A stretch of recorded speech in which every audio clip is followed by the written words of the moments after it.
So I want to be talking about, well, the programmability of CBDCs. But I'll leave that to the next video. I came across this from fellow Facebook buddy Gail Gann Sales, who said, why is it so difficult to get plain fish anymore? This was Sam's Club Atlantic Salmon. Almost every product contains dyes and endocrine disrupting oils like soybean oil. And yeah, you should look into that. I mean, many of you who come to my channel or whatever platform I've been on, yeah, you already know about endocrine disrupting oils like soybean. Yeah, and that's, I mean, I've covered it over the years when I found out, to my horror, that most of what goes for takeaway is actually fried in soybean oil. Now think about it. That literally affects male and female hormones to their detriment. It really is one of the reasons why testosterone levels are dropping like a brick. Not the sole reason, but one of the main reasons, without, I mean, really try and avoid. I mean, I put up a meme earlier. What happens when I go to the grocery store, put something in my cart, read ingredients, realize it's poison, then put it back on the shelf? Yeah, there is so much truth in that. There really is. I mean, let's be honest. You would be an idiot not to read the ingredients, even of things that in the past you had read before and had confidence in. Because the trouble is, many things that, you know, was owned by maybe a family business or whatever else is bought over by a corporation, and then the ingredients change. So, yeah, always keep an eye on the things you're consuming. Read the ingredients. It really will make it help you live longer and more, and also, as important, better. Yeah. But yeah, so we've got Atlantic salmon, but we have to taint everything, so colour is added. And you can bet your bottom dollar that's not going to be good for you. Then, of course, thanks for the snores, Bella, canola oil, which known in the UK as rapeseed oil. Yeah. Even saying that word, that what I've just said there, because of YouTube, well, you can't say that word because we're all children these days.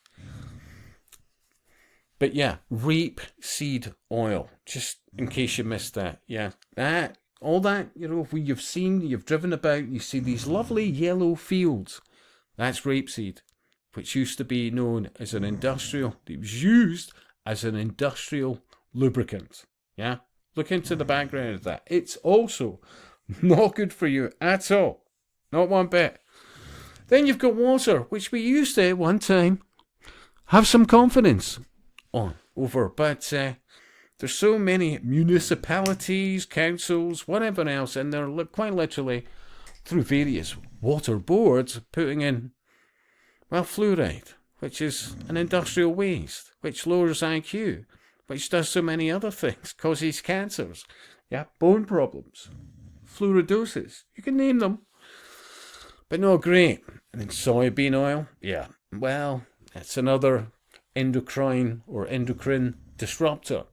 Will affect you, male or female, to your detriment. Why are so many women having fertility problems? Why are so many men having such low sperm counts? Virility issues. Honestly, try and avoid going to a supermarket, anything, even munchie bars, and you'll find it. Soybean oil or soya lecithin, you know, even in chocolates. Honestly, there's less than, honestly, it must be less than 1% of the chocolates out there that it's actually any good for you.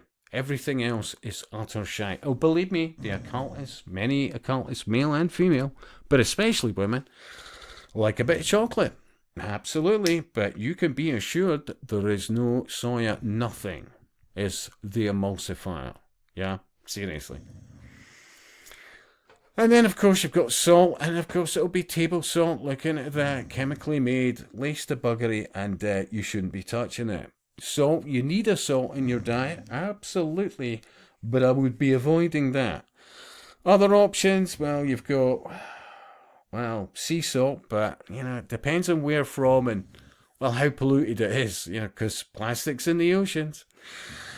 And then, of course, you've got rock salt, and some of it's pretty decent, but you have to look into it. And, of course, things like Himalayan salt, blah, blah, blah, which I suppose is rock salt. But, you know, look into it for your betterment. Be assured of that. You will start feeling so much better. But, yeah, even tinned salmon, if you're still using it, or tuna, here's another one. I used to get a lot of tinned tuna many years ago when I was doing bodybuilding. And yeah, it was a good source of protein. And you used to be able to get it in like 300 or 400 gram tins, but good luck trying to find anything close to that now. They're all tiny wee tins, yeah. And usually, when they say healthier, they'll put in sunflower oil, and it's rancid usually, and also, well, high in polyunsaturates, and you've got the linoleic acid and all the rest of it. I mean, really, there are plenty of things that you can consume out there, but just take an awful lot more care over what you're consuming. After all, if you have to rely on a doctor, you're already in shit street. And I'll speak to you soon.